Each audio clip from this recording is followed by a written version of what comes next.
Today I'm going to be mounting a ceiling fan in my bedroom with no existing wiring. To do that, I need to drill a hole in the ceiling, preferably not on a stud. And I have this fan brace rated up to 150 pounds that I'm going to be putting up between two studs, hopefully. Once I got the hole in the ceiling, I'm going to be running 14-2 wire all the way over here to this toggle switch, which only controls one side of an outlet plug. First thing I need to do is locate my studs. There's going to be one beam right here going directly across, and then I've got my other beams that are going this way.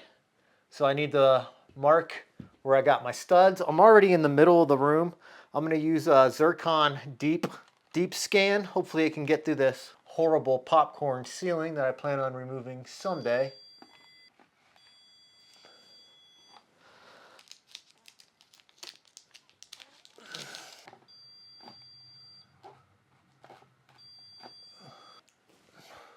Now before I cut open holes in the wall, I'm just going to put some painter's plastic down over the bed. Now I'm going to drill a hole up in here and just poke around. I'm going to do it slow. I don't want to hit any wires or anything. I don't think there's any wires right here, but just to make sure.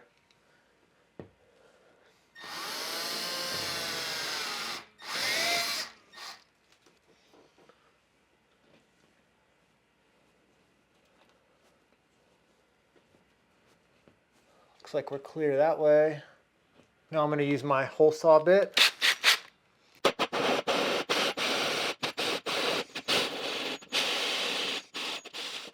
I need to remove this as we will be running new wire to connect to this switch to the fan.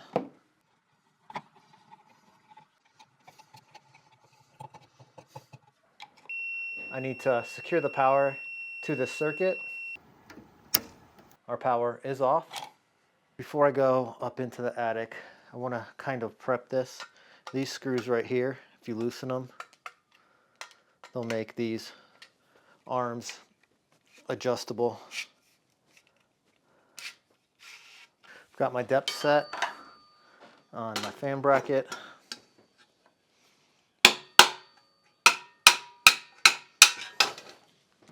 And my strain relief. I will be removing this old switch box and installing a dual switch box. The reason for this, it's just going to be easier for me to route the new wiring into versus this old box. And this uses these levers right here to pinch against the back of the drywall, and I need the drywall. This is going to sit in front of the drywall. I'm going to get this toggle switch out of the way.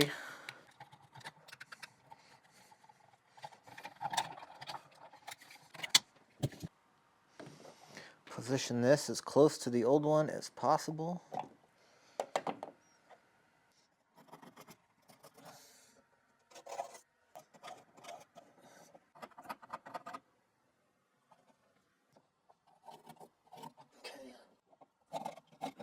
I'm going to cut out my line that I made.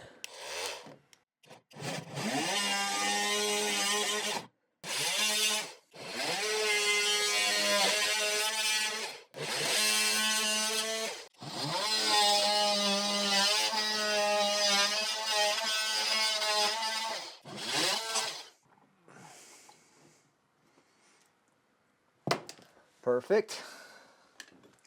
There's two nails that are holding this in to the stud, so I just got to break this free.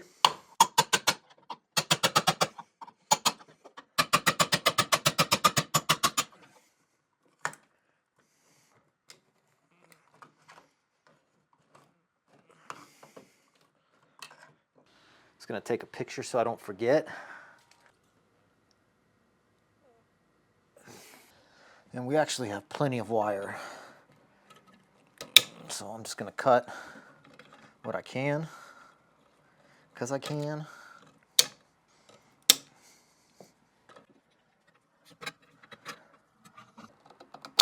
I'm just going to cut that ground.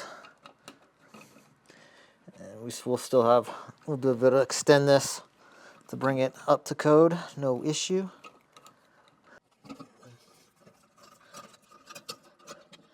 And this is ceramic. I'm just gonna break this instead of trying to pull these through. very brittle.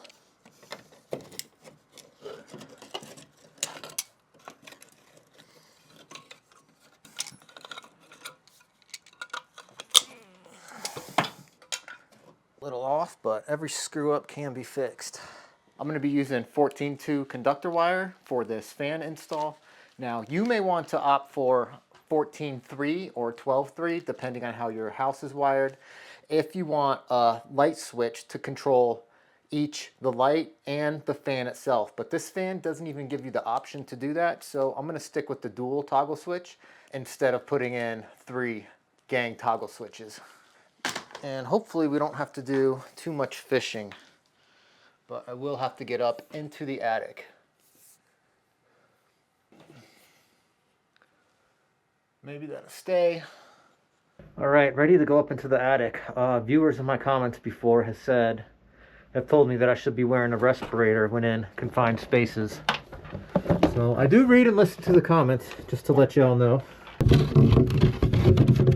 And this attic is small. It is small. No fun at all to crawl around. I've got some plywood. Am I even close to the wire? No, I'm not. And unfortunately, I am going to have to make probably a couple of trips up here.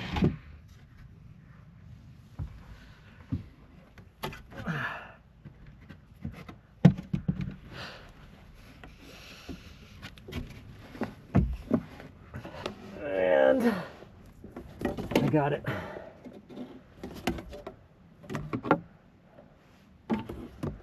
Let's not run that over this 2x4, but let's go under it.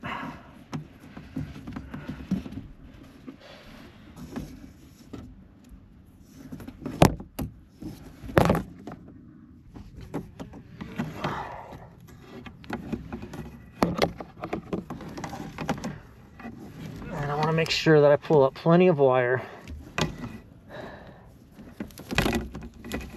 I think I got more than enough. There's my hole. I'm thinking I'm gonna have to drill another hole to get the wire through, but we can try. And I always have fish tape if needed. And it's actually going down without any obstructions.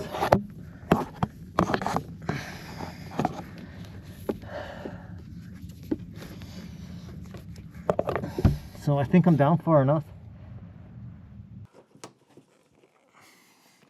And I fed it through perfect. All right, I want about 10 inches of conductor or so.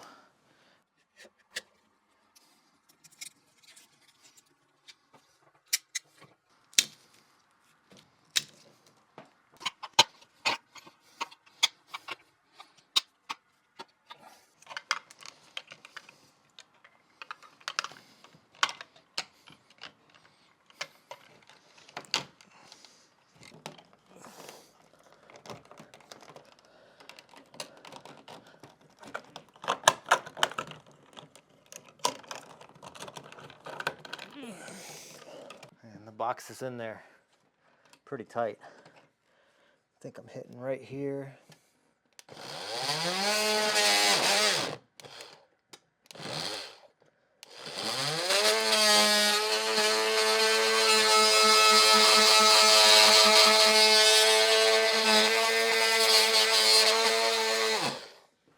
right, now I can go ahead and tighten down on the nuts till I feel it hit the drywall.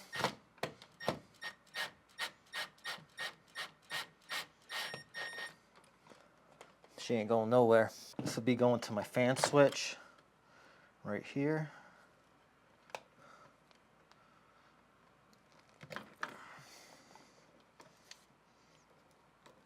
So what I'm doing now is just stripping back. Just gonna strip back all of these conductors And then I'm going to double check that I do have the right power coming in, because I don't want to do this a bunch of times. Now these ground wires are not long enough. They need to be at least 3 inches coming from the box and 6 inches in total. And there's 4 of them, so I need to join these 4, and I'm going to use these push to connect connectors just because it makes a little more room to work with in the box, and it doesn't destroy them. So I'm just going to put 2 in each one for now. This would be my jumper right here. Wires pushed to the top. So all my ground terminals are connected now. And with all those bonded,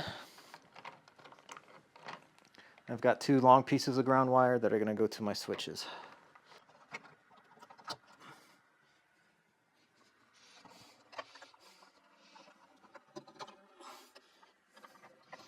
And next, I'm going to hook up all of my neutrals. I'm going to use the same type of push connector. This is made by Ideal, I believe.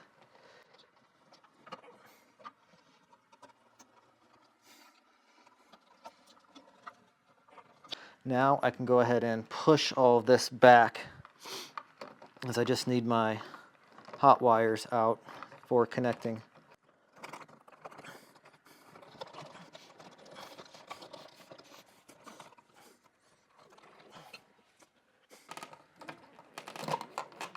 Now I've got plenty of room to work with.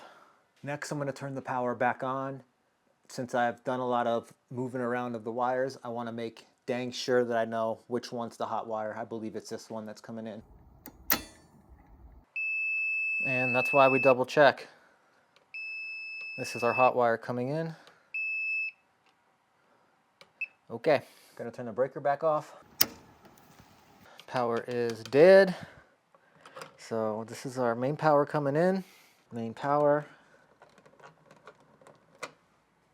This red wire is going to go to our switched receptacle. This one's going to our other receptacles, so I'm going to hook this up.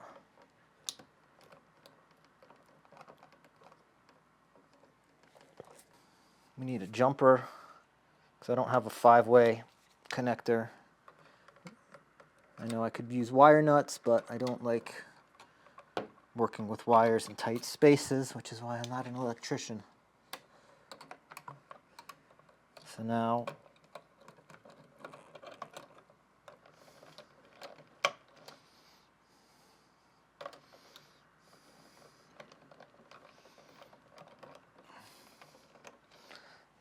I can hook up the switches once I push all this in.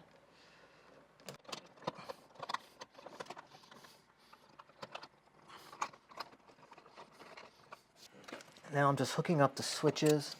You want the wire to go the same direction that the screw is turning, so the screw actually pulls the wire in and makes for a better connection. But if you do at-home electrical, I'm sure you've seen this in pretty much every electrical video that is out on YouTube. Whenever working with bare metal ground, always be aware of how close it is to the hot conductor, as that can cause arcing. And a direct short to ground. And ultimately you could wrap these with, your hot connections with electrical tape if you want. I'm gonna pull this wire pretty tight. Not super tight, but I don't want it up there dangling around.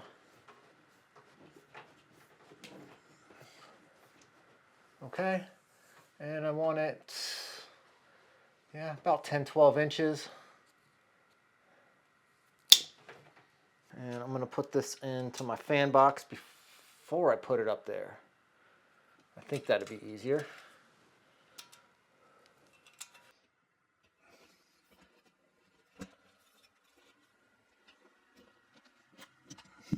All right, I've got my wire through.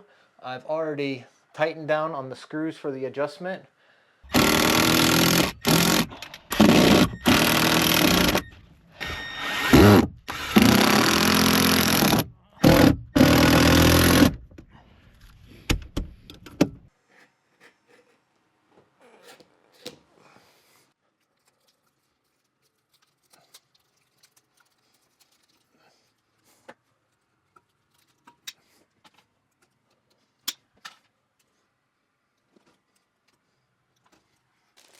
here's the fan I'm going to be installing.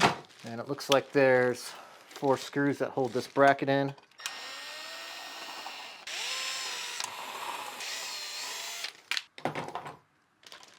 Remove these screws from the bracket.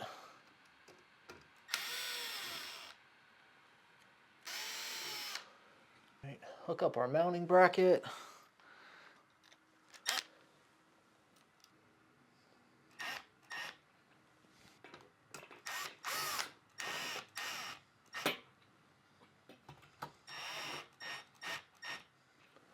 Get that tight and flush to where it's not moving. Now we just hook up the fan connections. This comes with a hook to aid. It's not completely necessary, but it does help.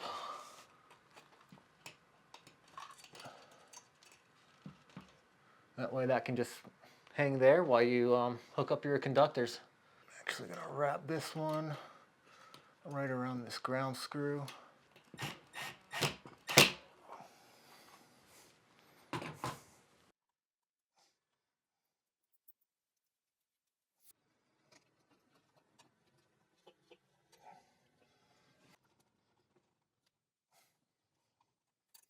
I'm going to switch this out to a magnetic Phillips head bit. Probably should have done that a long time ago.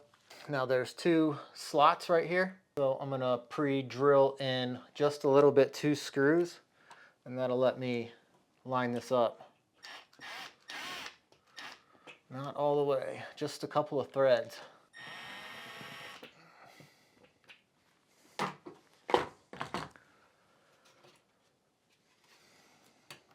Shove these wires up in the box as far as possible.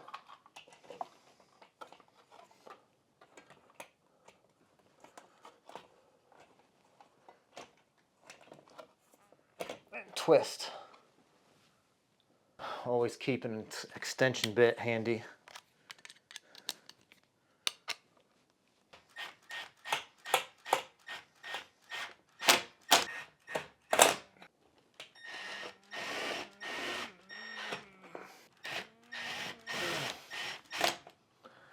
Now it's time to turn the breaker on and test it out.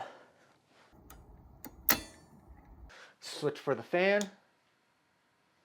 Nice. Switch for the receptacle that the lamp's plugged in. Looking great.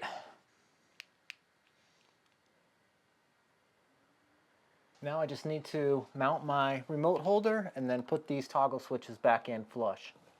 As you can see, I did wrap the hot wires with electrical tape so they don't hit that ground wire by accident. That's going to do it for today's repair. Thank you so much for watching. My name's Dave. See you on the next one.